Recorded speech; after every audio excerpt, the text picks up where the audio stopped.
Guys, ako nga pala si Adia, anak ng OFW, CapCut and Canva editor, and pangarap din maging direktor.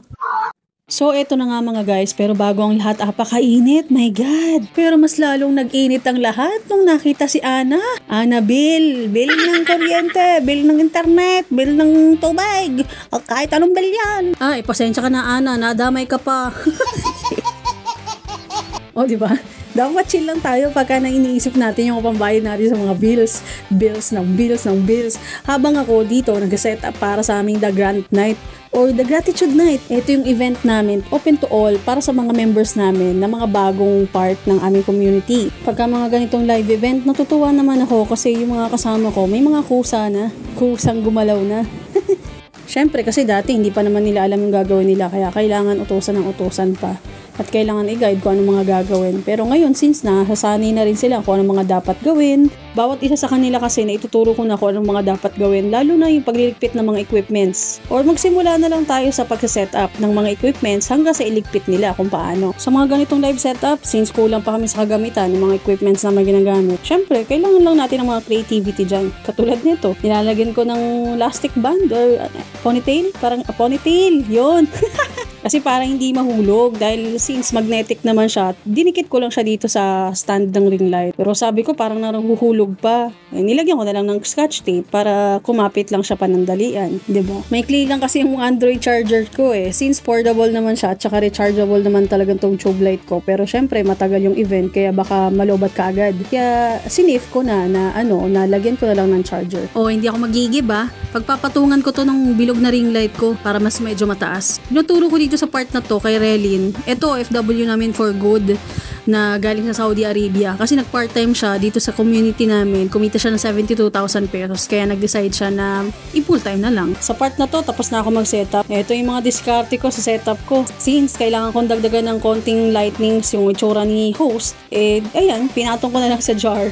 Tapos nilagyan ko ng scotch tape to para hindi mahulog kasi maliit nga lang din yung charger ko or yung wire, parang ganon. Tapos ayan, nilagyan ko na lang din ng scotch tape to, 'di ba? Pero hindi masyadong dominant yung ilaw nitong blue na to.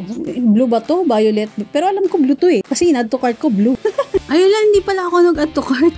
Yung mentor ko pala nag-add to cart niyan. Bukod sa PC server na nandun kay Technical, nandito, meron din ako sariling laptop para makita ko yung overall talaga na view ng mga audience ko sa Zoom. Kung mapapansin nyo naman na meron akong earbuds para at least nandun nakalagay yung sound ko na nandoon na kumukonekta sa cellphone ko na nandun din sa loob ng Zoom. Para at least makikita ko rin yung view ng Zoom na via mobile phone naman. Monthly nga pala, nagkakaroon kami ng digital raffle na pwede kang manalo ng GCash load, ng brand new cellphone, minsan pa nga tablet eh. Tapos mga essential products katulad ng mga beauty soap na galing syempre sa South Korea. Actually, fundraising na rin kasi namin siya para sa Alive Foundation namin. Maliit na percentage na pupunta sa kanila. Every product at every package na nabibili namin at nabibenta namin sa market. Ganito yung itsura niya sa laptop tapos ganito rin yung itsura niya sa cellphone naman. Ang ganda ng lightnings, grabe. Parang professional na. O, di ba? Kakangaling nga naman na maghawak ng ganito katagal tas medyo mabigat yung fish bowl.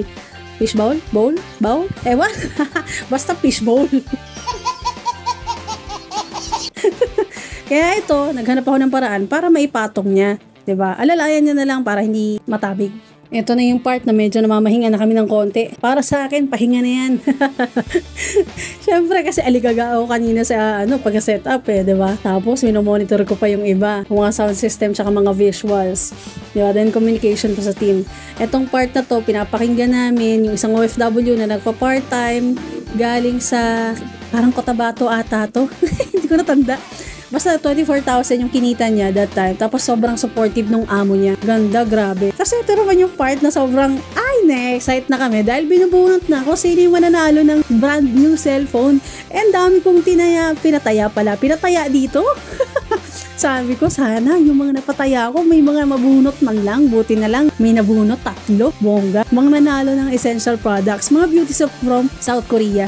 Well, anyway, ito lang naman ang maikling kwento ko sa inyo ngayong araw na to. Kaya maraming salamat sa pagsama. Yun lang, share ko lang. Bye! See you at the next vlog!